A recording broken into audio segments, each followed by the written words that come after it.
Dios les bendiga, soy el pastor Gilberto Gutiérrez de la Iglesia Bautista de México DF. Me da mucho gusto saludarlos en este viernes 4 de agosto de 2017.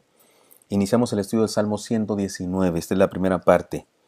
Limpiando el alma, le llamaremos a este devocional o a esta serie de 2 devocionales. Clamor de venganza al músico principal, Salmo de David, así dice en su título. Ya hemos estudiado algunos de los salmos imprecatorios, es decir, salmos en donde el salmista pide venganza contra sus enemigos. Sin embargo, este tal vez es el salmo más imprecatorio de todos. En otros de los salmos de esta clase se inicia con alabanza y luego se pide venganza, luego se alaba otra vez a Dios, pero en este se inicia con imprecación y de pronto por ahí deja salir alguna alabanza, aunque llama a Dios, Dios de mi alabanza, de inmediato le solicita su intervención. Hay pasajes como este, en el que después de leerlo le pregunto al Señor, Padre, ¿crees que necesitamos esto? Sin embargo, esa palabra es palabra de Dios, y de seguro algo quiere enseñarnos el Señor por medio de este pasaje. Para ser purificados y o limpiados del alma, necesitamos algunas cosas, es lo que nos dice el Salmo, y la primera de ellas es esta. Antes de hacer cualquier cosa, vayamos a Dios. Versículos 1 al 5 dicen así, Oh Dios de mi alabanza, no calles, porque boca de impío y boca de engañador se han abierto contra mí. Han hablado de mí con lengua mentirosa, con palabras de odio me han rodeado y pelearon contra mí sin causa. En pago de mi amor me han sido adversarios, mas yo oraba. Me devuelven mal por bien y odio por amor. Aquí se inicia la queja. Como dicen en mi rancho, apenas está agarrando vuelo. Se enfoca en los malos, los enemigos, los que le han hecho mal. Los describe como mentirosos y engañadores, es decir, hipócritas que tratan de denigrarlo. Sin tener razón, le hacen guerra por medio de palabras venenosas. Malagradecidos y traicioneros, pues Él les ha hecho bien y le regresaron mal. Él les ha mostrado amor y ellos le retribuyen con odio. Se han hecho enemigos de Él. Ciertamente se trata de algo muy desagradable. Estoy seguro que usted y yo hemos vivido cosas como estas. Especialmente si somos personas adultas y hemos tenido suficiente tiempo como para conocer a gente así.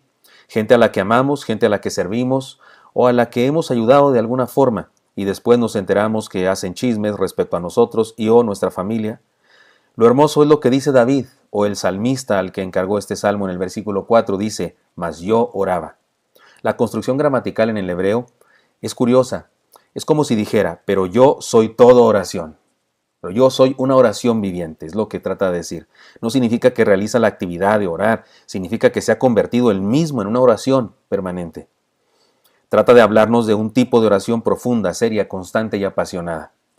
Para limpiar nuestra alma de todo dolor, amargura, tristeza, sentido de desilusión, frustración, impotencia y hasta deseos de venganza, hay que ir con Dios. Antes que cualquier cosa, hay que ir con Dios. En segundo lugar, otra cosa que debemos hacer es esta. Dejémosle todo a Dios. Lo que sigue en este salmo es el párrafo imprecatorio por excelencia. Leámoslo y permítanme aplicarlo a nuestro contexto histórico, con el afán de hacerlo más claro para nosotros. Versículo 6, ahí comienza y dice, pon sobre él al impío, y Satanás esté a su diestra. Traducción, que sus jefes en el trabajo sean de lo peor y el diablo mismo le acompañe. Versículo 7, cuando fuere juzgado, salga culpable, y su oración sea para pecado. Traducción, que pierda sus juicios en donde se le acusa, y que aún sus oraciones sean pecaminosas. Versículo 8, sean sus días pocos, tome otro su oficio. Traducción, que muera pronto y que tenga que ser sustituido por alguien más. Versículo 9, sean sus hijos huérfanos y su mujer viuda. Esto está tremendo, ¿no? Que se muera y su familia se quede sin él. Versículo 10, anden sus hijos vagabundos y mendiguen, y procuren su pan lejos de sus desolados hogares, que a sus hijos les falte todo para vivir.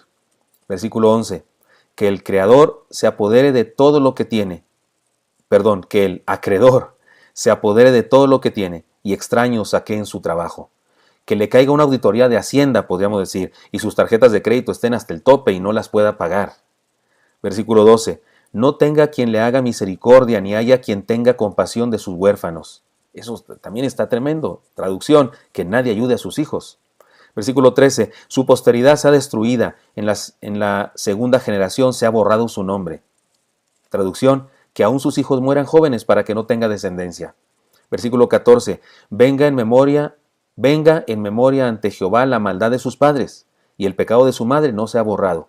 Traducción, que aún las consecuencias del pecado de sus progenitores le alcancen. Versículo 15.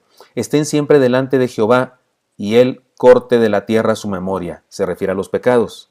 Traducción, que Dios recuerde siempre su pecado y lo borre del mapa. Versículo 16. Por cuanto no se acordó de hacer misericordia y persiguió al hombre afligido y menesteroso, al quebrantado de corazón para darle muerte. Traducción, se lo merece, su culpa es que nunca ayudó a nadie y fue malo con los necesitados. Versículo 17. Amó la maldición y ésta le sobrevino, y no quiso la bendición, y ella se alejó de él. Traducción, se lo ganó a pulso. Se trata de las consecuencias de su forma de vida. Versículo 18. Se vistió de maldición como de su vestido, y entró como agua en sus entrañas, y como aceite en sus huesos. Traducción, no hay otra cosa que le pueda pasar. La maldición es lo que se buscó con sus hechos. Versículo 19. Séanle como vestido con que se cubra, y en lugar de cinto con que se ciña siempre. Que la desgracia sea parte de su personalidad, es la traducción. Versículo 20. Sea este el pago de parte de Jehová a los que me calumnian, y a los que hablan mal contra mí. Que así le suceda a los que hacen chismes de mí y hablan mal contra mi persona, la traducción posible. ¿No es esta una oración terrible que hace alguien? Por eso digo que este es el pasaje de la Biblia más imprecatorio de todos. Les comparto un detalle de interpretación. En Hechos 1:20, Pedro en su discurso a la iglesia, Pedro el apóstol, reunida en el aposento alto, combina parte del versículo 8 con parte del Salmo 69:25 y la interpreta como una profecía con respecto a Judas. El malo perderá su largura de vida y su oficio. En el verso 8 y en el verso 11, leamos lo que dijo Pedro en Hechos. Varones hermanos, era necesario que se cumpliese la escritura en que el Espíritu Santo habló antes por boca de David acerca de Judas, que fue guía de los que prendieron a Jesús, y era contado con nosotros y tenía parte en este ministerio. Este pues con el salario de su iniquidad adquirió un campo y cayendo de cabeza se reventó por la mitad, y todas sus entrañas se derramaron, y fue notorio a todos los habitantes de Jerusalén, de tal manera que aquel campo se llama en su propia lengua Aceldama, que quiere decir campo de sangre. Y aquí viene la cita. Porque está escrito en el libro de los Salmos, se ha hecha desierta su habitación, y no haya quien more en ella, y tome otro su oficio. Eso aparece en el versículo 8, y en otro salmo también.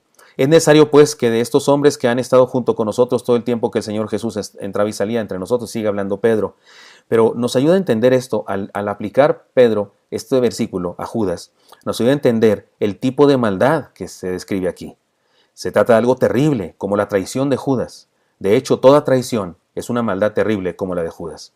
Ahora bien, la palabra dice, toda la escritura es inspirada por Dios y útil para enseñar, para redarguir, para corregir, para instruir en justicia, a fin de que el hombre de Dios sea perfecto y enteramente preparado para toda buena obra, 2 Timoteo 3, 16 y 17. Esto debe ser cierto. Además el Señor dijo, porque de cierto os digo que hasta que pasen el cielo y la tierra, ni una jota ni una tilde pasará de la ley, hasta que todo se haya cumplido, ni un punto de la i pasará de la ley. Mateo 5, 18. Todo esto nos hace preguntarnos, ¿qué nos enseña este salmo imprecatorio? Porque si es palabra de Dios, tiene un propósito, y no va a pasar porque es palabra de Dios. ¿Qué logrará alguien que ora de esta manera? La respuesta tiene que ver con el nombre del título de este devocional, limpia nuestra alma. Orar de esta manera limpia nuestra alma. Además es posible que Dios no nos responda positivamente, no nos diga, sí, voy a hacer eso, voy a matar a quien tú me dices. Tal vez nos diga Dios, no pienso matar a ese hombre ni a sus hijos, no pienso llevarlo a la bancarrota como tú me pides. Más aún, ¿qué tal que se nos aparece Dios y nos dice que no hará eso que le pedimos? Sin embargo, usted y yo podríamos responderle, Señor, lo he puesto en tus manos, confío en tu juicio justo, en tu justo juicio. Ya dije lo que sentía sin cortapisas, ahora me siento mejor, lo dejo en tus manos. Se vale ser sincero ante Dios. Ocultar nuestras emociones y sentimientos no va con nuestro Dios. O le hablamos con toda verdad o mejor no hablamos con Él. Así que la próxima vez que tengamos coraje, odio, una raíz de amargura, etc., acudamos a Dios y expongamos nuestra causa y dejemos que su amor limpie nuestro corazón. Además, en tercer lugar, confiemos en su justicia divina. Para ser limpiados de nuestra alma, confiemos en su justicia divina. Dicen los versículos 21 hasta el 25. Y tú, Jehová, Señor mío, favoréceme por amor de tu nombre, líbrame porque tu misericordia es buena, porque yo estoy afligido y necesitado, y mi corazón está herido dentro de mí. Me voy como la sombra cuando declina, soy sacudido como langosta, mis rodillas están debilitadas a causa del ayuno y mi carne desfallece por causa de la gordura. Yo he sido para ellos objeto de oprobio. Me miraban y burlándose meneaban su cabeza. En el discurso anterior, David, o el salmista al que David le encargó este salmo, se enfocó en los enemigos. Ahora se centra en su propia persona. Se enfoca en sí mismo. Ahora expone su sentimiento, no solo sus deseos. Expone su situación, no solo la maldad de los otros. Acude a Dios como juez. Dios es el juez. El problema es que en ocasiones, en medio de la crisis, se nos dificulta confiar en la justicia. Nos pasa lo que a Mafalda, ¿se acuerdan cuando Mafalda leyó? Todos son iguales a los ojos de Dios. Y ella dice, ajá, ¿y qué oculista lo atiende? Así nos pasa a nosotros, pensamos, sí, ¿cuál justicia se hace en este mundo? Sin embargo, el escritor de este canto, no importa lo grave de sus palabras, hizo algo muy bueno, algo magnífico, algo que todos deberíamos hacer. Acudió a Dios, como ya dijimos, y acudió a Dios como juez. Tomemos en cuenta que no es lo mismo ir a decirle a alguien en su cara, muérete, que te atropelle el metro, que te golpeen los narcos, que tu familia experimente una desgracia. No es lo mismo que ir a Dios en oración, humillado, adolorido por las cosas que nos pasan y decirle, Señor, esta persona me hace tanto daño, me gustaría que te encargaras de ella y le dieras su merecido, y según yo merece la muerte, y una muerte con sufrimiento. No es lo mismo hacer esto ante Dios o ir con él al que odiamos o a quien nos cae mal y decirle ciertas cosas. Cuando vamos en oración a Dios y desahogamos nuestra alma delante de Él, aún diciendo cosas tan terribles como las de este salmo dice, estamos buscando sus brazos protectores, su justicia, acudimos a Él como juez y lo que resulta es la limpieza de nuestro corazón. En cambio, cuando vamos con el enemigo y le gritamos nuestros nefastos deseos para su persona, la amargura se agiganta, posiblemente no responda y surge violencia y la cosa se pone peor que antes. La palabra dice, bendecid a los que os persiguen, bendecid y no maldigáis, Romanos 12, 14.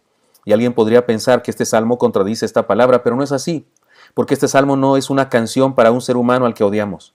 Es una oración a Dios en quien confiamos y a quien apelamos para experimentar justicia. Este salmo no habla de un ser humano con los puños cerrados frente a otro ser humano al que maldice y reta. No. Este salmo habla de la oración de un hombre postrado hasta el suelo, suplicando a Dios su intervención, y como tal está dispuesto a aceptar su voluntad, sea cual sea su respuesta. La gran diferencia es que después de esta oración, el corazón está limpio y la confianza en la justicia de Dios está bien fundada. Para limpiar nuestra alma de las heridas de una traición, el chisme, la injuria, las injusticias, el desagradecimiento y otras cosas tan desagradables como esas, antes que nada vayamos a Dios, dejémosle todo en sus manos y confiemos en su justicia.